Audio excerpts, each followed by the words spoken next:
Good afternoon, everybody. It's just Heather slash Hetty from Twitterland. You'll know me as Alive in Me, and you'll also know me as Epilepsy Cures. This one's actually for Alive in Me, and it's in just regards to how amazing Jesus is and his awesome love that he has for us all, and how he works through us, and how, we're really and truly supposed to be more and more Christ-like.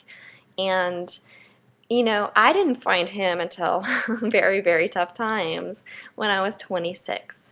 And there's not a part of me that is like embarrassed to say that. That's, non-transparent. I'm very open about it all. And I've got blogs about it, and I've got, videos about it. You can sit here and ask me on Twitter about it, and I'll yap about it. There's never a time that I'm not open about how I found Jesus. And how the very first time I was ever actually even told about him was when I was 19. And at first I was like, oh gosh, this is like so. I mean, it was just absolutely weird. Never ever, knowing about him. But then I went ahead, it was actually from my ex back then with my husband. And then I said, okay, I'm going to do the 9 yards, and so I'm going to try the church thing. And but then he committed adultery, and I wasn't, that totally hurt. And so I'm just like, well, you know, that's enough. Okay, that's not my ball game. My heaven is when I die, I'm gonna be living somewhere in California still, wandering the busy freeways I love, and so on and so forth. That was my heaven. And I just didn't understand the whole, I really didn't get the whole Jesus thing, because honestly, the few times I did go to church, I really went with a cold heart.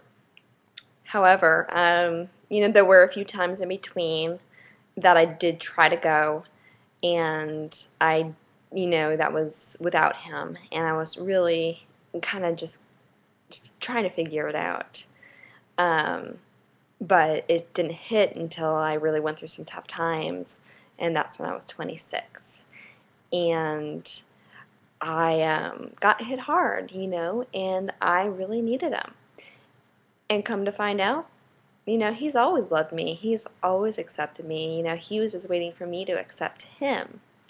And that's the amazing part. Going to Jeremiah 1, 4, and he's always known me. He's known every hair on my body. He's known everything about me when I was in my mother's womb. And he's always had plans for me.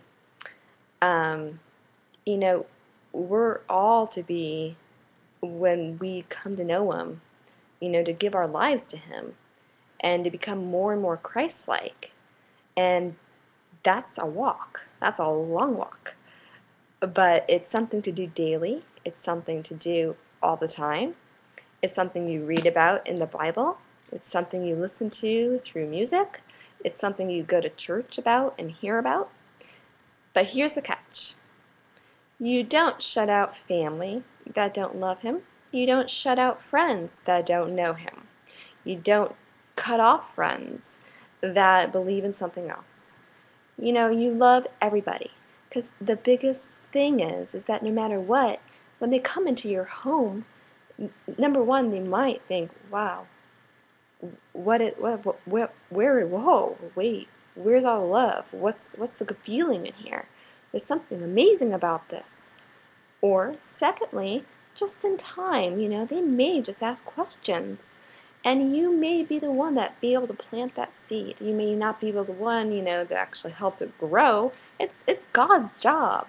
But you don't just flush them away. But the deal is that we're not to lean on those who don't believe. We're just to love them just as much as anybody else. There's nothing that makes us better as a believer than anybody else.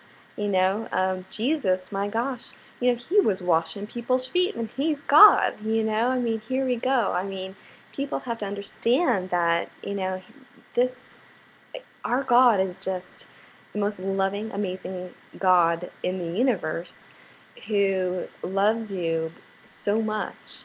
And, the moment you accept him, number one, washes away your sins, past, present, future.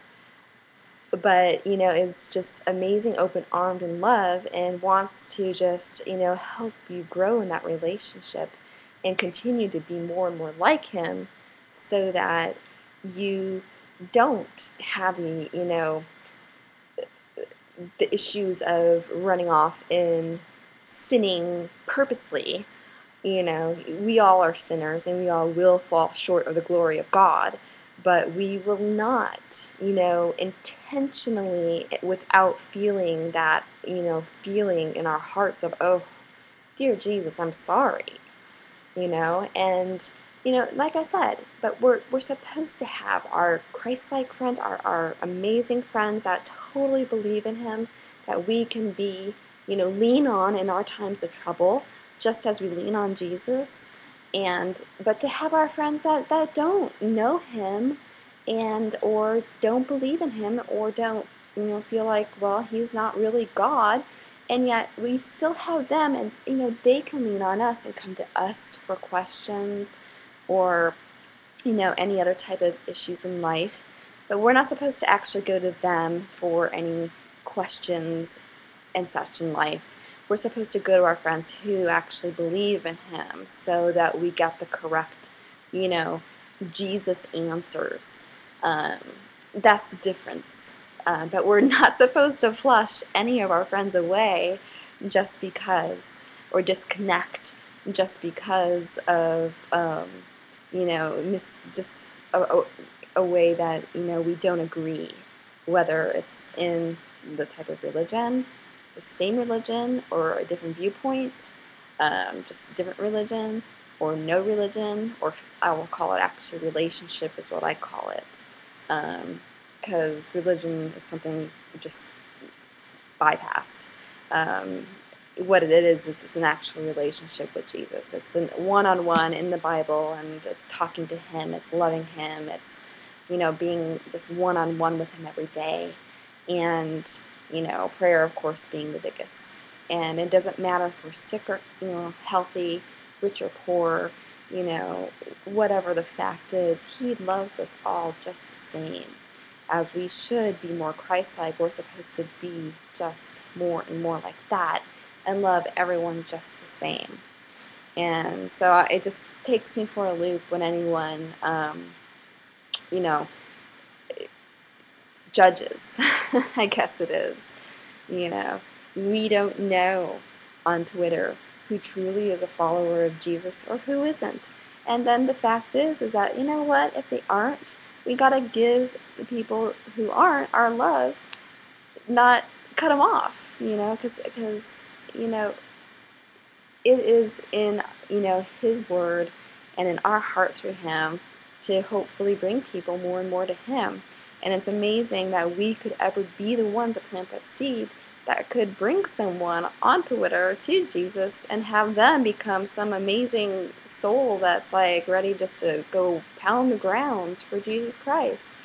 And so I couldn't imagine not connecting, just because, someone doesn't happen to state, that I'm, a follower of Jesus, or, just, if they show love and kindness and gentleness and so on and so forth, or if you talk with them and find more about them, it's amazing what you can find out. But just to sit and just judge, and that's not our job. It's, we're not God. And, we're just to love and to be more Christ-like. And I just love that gift that he's given me, and I just love everybody. And if I can still love my ex, then it's pretty much an amazing gift that he's given me to be able to still love through all circumstances. So here I am to say, love you all, and I pray that you all have a blessed Sunday.